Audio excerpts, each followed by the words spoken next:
Hi everyone, it's Julia and welcome back to my channel. Today I have a sketch to stitch little piece that I wanted to do. I'm working in my Floral Design and Motifs book. I've done this before, but I wanted to bring it out again. I just love it. It has all these line drawings of flowers in it. I'll link this book down below for you. They're wonderful for doing any of your needlework or stitching. I'm going to be doing this wild lupine, and I'm going to be putting it into a matted frame. I'll link these down below. These are great if you want to give them your stitched work as gifts or even sell at craft shows. It does protect them really well. I have a fusible batting, and I'm going to be working on my background first.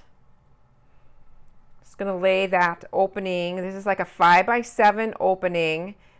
Just going to draw this out so I know where to put those scrap pieces.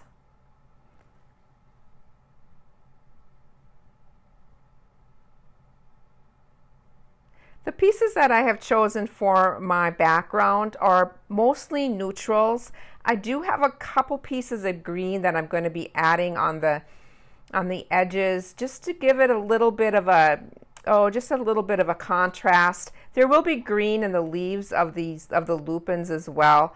I do add some color to my design at the end with watercolor, and you'll see that too. Just going to take out my watercolor paints and just paint on fabric.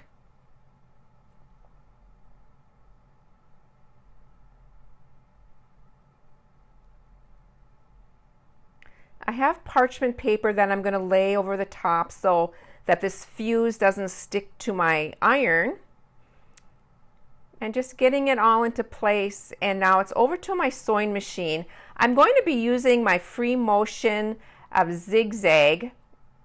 So I have my darner foot on, which is a free motion foot. I just have regular all-purpose thread on the top and a cream colored, and I do have bobbin thread in white in my bobbin. Bobbin thread's a little bit finer or thinner. I'm just doing some doodling here with this zigzag. I love just adding a bunch of different marks and just give the background some interest. Again, here's some more, just kind of going all over with it, but for sure wanting to get all the edges of each of these little patchwork pieces.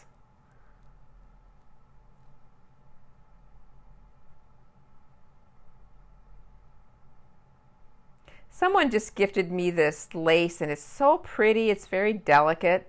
Wanted to add a little bit of that.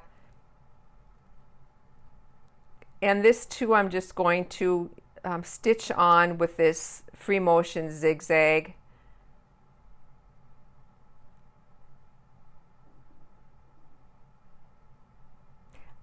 On to changing my foot. I'm going to be just using my regular sewing machine foot. So my feed dogs are going to be up, and I'm going to add some of my decorative stitches. I again just have that cream colored thread on, so it's more tone on tone, but I do like the look of that. Plus I like using my decorative stitches whenever I can. I just don't feel like I use them enough.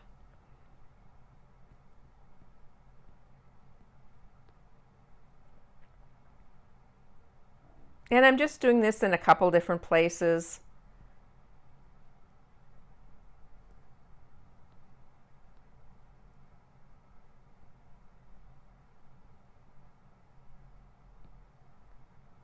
My background is complete now. I'm just going to give it one final press, and then it's on to putting my wild lupine design on the top. To do this, I'm going to be using my water-soluble stabilizer.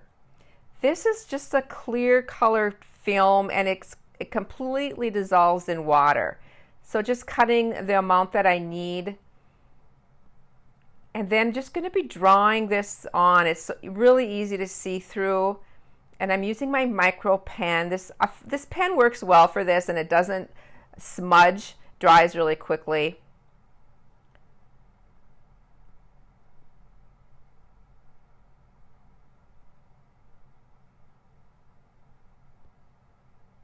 Once that's all drawn on, then I can just see where I want it on my background. Sticking my opening on there again just to make sure I get it where I want it. I kind of want a little bit off-centered. I think it just looks more pleasing to the eye that way. So then I'm just going to pin it once I have figured out where the placement should be.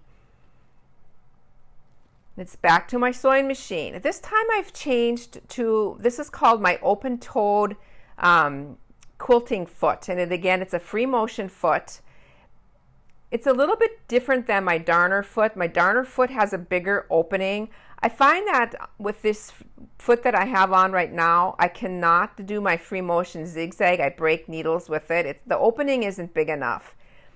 But I love this foot because I can see a little bit better.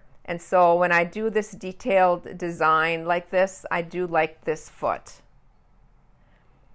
And I do have a black thread in right now, or a dark brown thread. And I'm going to be just outlining right on the lines, or as close to it as I can. I do get off, and it doesn't, in the overall picture, it doesn't really matter. I just wanted to just have fun with this. It's a great way to practice free motion.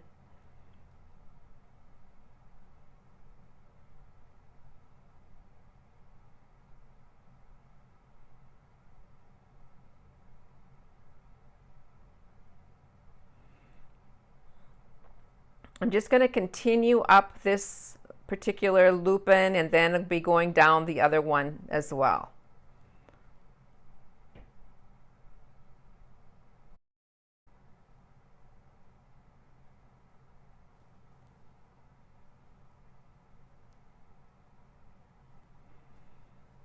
I do have my design on, and I'm removing this film. I just gently tear away the larger pieces. You don't want to distort your stitches at all, so I'm being very careful. And then all the little pieces, I'll just easily remove with just a spray of water. And you'll see me there. I just spritz it with water, and then I'm going to take a paper towel and lay over the top of it. And then just iron, and then that's the rest of that residue is just going to come up right on the paper towel. You sometimes have to do this more than once. Just kind of repeat the process with spritzing it again, and then just ironing it again.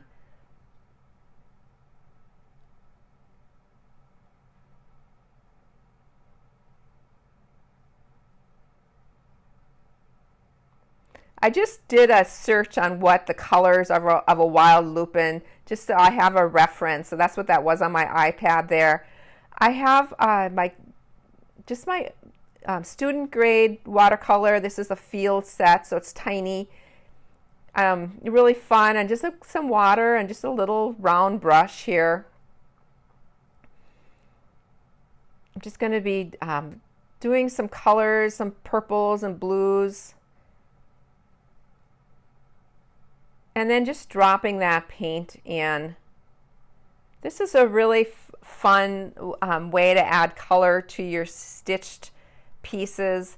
The watercolor, this is not a washable item, and so I'm not concerned with it like disappearing when it's washed or anything. You can also, instead of using water, you can use a fabric medium, and that's going to make it more permanent. But this is just a fun exercise. It's kind of fun to see how watercolor reacts to fiber like this, or to fabric. It does blossom out a little. I don't even know the word, but it's going to travel somewhat in the fibers. But I like that soft look, especially on a watercolor piece like this. And again, just dropping some of the green in the leaves.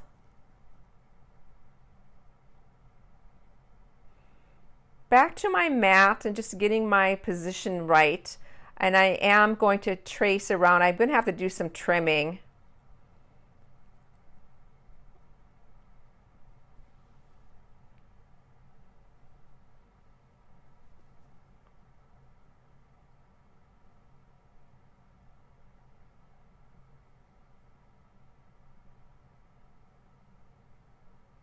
I'm just using white school glue here, just getting it all over the back of that mat.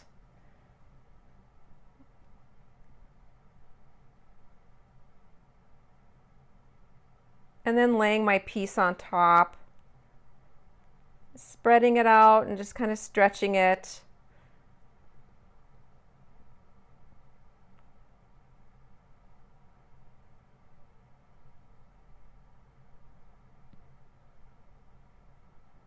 A little bit more trimming once I stretched it.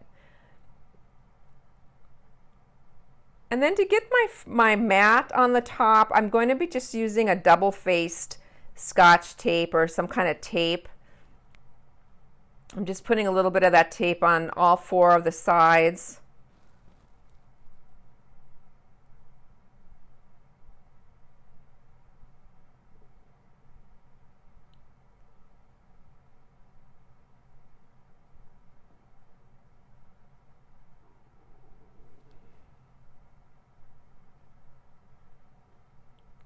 Just going to write Wild Lupine and then also sign it.